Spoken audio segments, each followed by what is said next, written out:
Welcome to my channel. তো আজকে আমরা WBP plus KP special GK part 75 নিয়ে আলোচনা করব। তো ডিরেক্টলি কোশ্চেন অ্যান্সারে চলে যাচ্ছি। নাম্বার 1, আর্থিক জরুরি অবস্থা সংবিধানের কোন অনুচ্ছেদে উল্লেখ আছে? তো আর্থিক জরুরি অবস্থা সংবিধানের 360 অনুচ্ছেদে উল্লেখ আছে। নেক্সট নাম্বার 2, রাষ্ট্রপতির পদ শূন্য হলে কত দিনের মধ্যে তা পূরণ করার জন্য নির্বাচন করতে হবে? তো রাষ্ট্রপতির পদ শূন্য হলে যত দিনের মধ্যে তা পূরণ করার জন্য নির্বাচন করতে হবে তা হচ্ছে 6 মাস। নেক্সট নাম্বার 3, সংসদে জিরো আওয়ার কখন শুরু হয়? তো সংসদে জিরো আওয়ার শুরু হয় 12টায়। নেক্সট নাম্বার 4, সংবিধানের কত নাম্বার ধারা অনুসারে একই ব্যক্তি 2 বা ততোধিক রাজ্যের রাজ্যপাল হিসেবে থাকতে পারেন? তো সংবিধানের যত নাম্বার ধারা অনুসারে একই ব্যক্তি 2 বা ততোধিক রাজ্যের রাজ্যপাল হিসেবে থাকতে পারেন তা হচ্ছে 153 ধারা। নেক্সট নাম্বার 5, জাতীয় আইন দিবস কবে পালন হয়? তো জাতীয় আইন দিবস পালন করা হয় 26শে নভেম্বর 1949 সালে। নেক্সট নাম্বার 6, কত সালে ভারত শাসন আইনের অবসান ঘটে? তো ভারত শাসন আইনের অবসান ঘটে 1935 সালে। নেক্সট নাম্বার 7, বাক স্বাধীনতা সংবিধানের কততম অনুচ্ছেদে উল্লেখ আছে? তো বাক স্বাধীনতার কথা সংবিধানের 19 নম্বর অনুচ্ছেদে উল্লেখ আছে। নেক্সট নাম্বার 8, বর্তমানে ভারতীয় সংবিধানে কতটি অংশ বা পার্ট আছে? তো বর্তমানে ভারতীয় সংবিধানে 25টি পার্ট বা 25টি অংশ রয়েছে।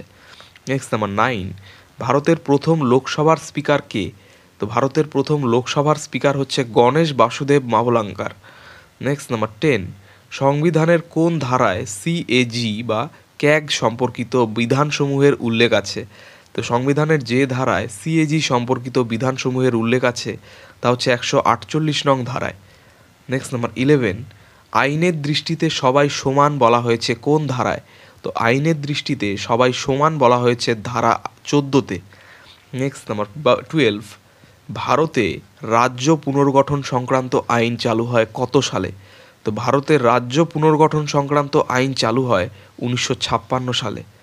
নেক্সট নাম্বার 13, সংসদের সদস্য নন এমন ব্যক্তি সর্বাধিক কতদিন মন্ত্রী পদে থাকতে পারেন? তো সংসদের সদস্য নন এমন ব্যক্তি সর্বাধিক 6 মাস মন্ত্রী পদে থাকতে পারেন। নেক্সট নাম্বার 14, কোন সংসদের অযোগ্যতা নিয়ে প্রশ্ন উঠলে তার চূড়ান্ত মীমাংসা করেন কে? মানে কোনো সংসদের অযোগ্যতা নিয়ে প্রশ্ন উঠলে তার চূড়ান্ত মীমাংসা করেন কে? তো এক্ষেত্রে চূড়ান্ত মীমাংসা কিন্তু রাষ্ট্রপতি করে। নেক্সট নাম্বার 15, ভারতের সর্বোচ্চ লিগ্যাল অফিসার কে? তো ভারতের সর্বোচ্চ লিগ্যাল অফিসার হচ্ছে অ্যাটর্নি জেনারেল। নেক্সট নাম্বার 16, সাধারণত সংসদে বাজেট পেশ করা হয় কোন মাসে?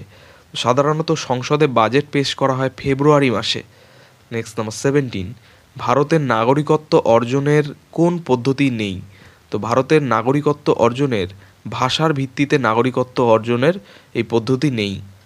নেক্সট নাম্বার 18, ভারতে জিরো আওয়ার ধারণাটির সূচনা হয় কত সালে? তো ভারতে জিরো আওয়ার ধারণাটির সূচনা হয় 1962 সালে। নেক্সট নাম্বার 19, ডেমোক্রেসি শব্দটি কোন ভাষা থেকে এসেছে? তো ডেমোক্রেসি শব্দটি এসেছে গ্রিক ভাষা থেকে। নেক্সট নাম্বার 20, ভারতের রাষ্ট্রপতি পদপ্রার্থীর বয়সের ঊর্ধ্বসীমা কত? তো ভারতের রাষ্ট্রপতি পদপ্রার্থীর বয়সের ঊর্ধ্বসীমা হচ্ছে কোনো ঊর্ধ্বসীমা নেই, ঠিক আছে এক্ষেত্রে। নেক্সট নাম্বার 21, সরকারের বিভিন্ন দপ্তরে কাজ অনুমোদন করে কে? তো সরকারের বিভিন্ন দপ্তরের কাজ অনুমোদন করে বিধানসভার সদস্যরা। নেক্সট নাম্বার 22, সংসদ কি কি নিয়ে গঠিত?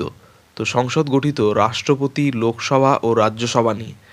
নেক্সট নাম্বার 23, সুপ্রিম কোর্ট কোন রিট জারির মাধ্যমে নিম্নতন আদালতকে নিজ সীমার মধ্যে কাজ করার নির্দেশ দেয়? তো সুপ্রিম কোর্ট প্রহিবিশন রিট জারির মাধ্যমে নিম্নতন আদালতকে নিজ সীমার মধ্যে কাজ করার নির্দেশ দেয়।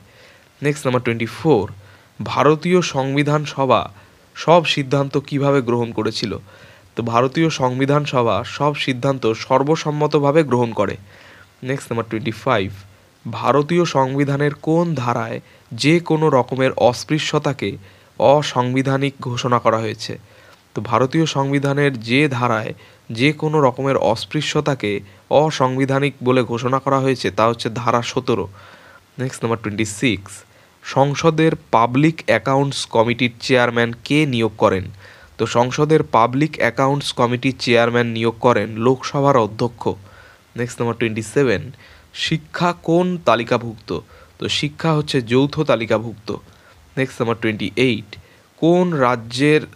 কোন রাজ্যের বিধানসভার সদস্যপদ সর্বাধিক? তো কোন রাজ্যের বিধানসভার সদস্যপদ সর্বাধিক? তা হচ্ছে উত্তরপ্রদেশ রাজ্যের বিধানসভার সদস্যপদ সর্বাধিক। নেক্সট নাম্বার 29, ভারতের কোন উপরাষ্ট্রপতি সর্বাধিক সময় তার পদ অলংকৃত করেছেন? তো ভারতের যে উপরাষ্ট্রপতি সর্বাধিক সময় তার পদ অলংকৃত করেছিলেন তিনি হচ্ছেন ডক্টর এস রাধাকৃষ্ণন, অর্থাৎ সর্বপল্লী রাধাকৃষ্ণনের কথা বলা হচ্ছে। নেক্সট নাম্বার 30, কোন ক্ষেত্রে সুপ্রিম কোর্ট ফেডারেল কোর্ট হিসেবে কাজ করে? তো যে ক্ষেত্রে সুপ্রিম কোর্ট ফেডারেল কোর্ট হিসেবে কাজ করে তা হচ্ছে আন্তঃপ্রাদেশিক বিষয়ে। তো এই ছিল 30টি খুব গুরুত্বপূর্ণ প্রশ্ন উত্তর WBP plus KP special GK part 75 নিয়ে আলোচনা। তো চ্যানেলটি ভালো লাগলে অবশ্যই সাবস্ক্রাইব করুন এবং পরবর্তী আপডেটগুলি পাওয়ার জন্য অবশ্যই নোটিফিকেশন বেলটি অন করে দেবেন। ধন্যবাদ।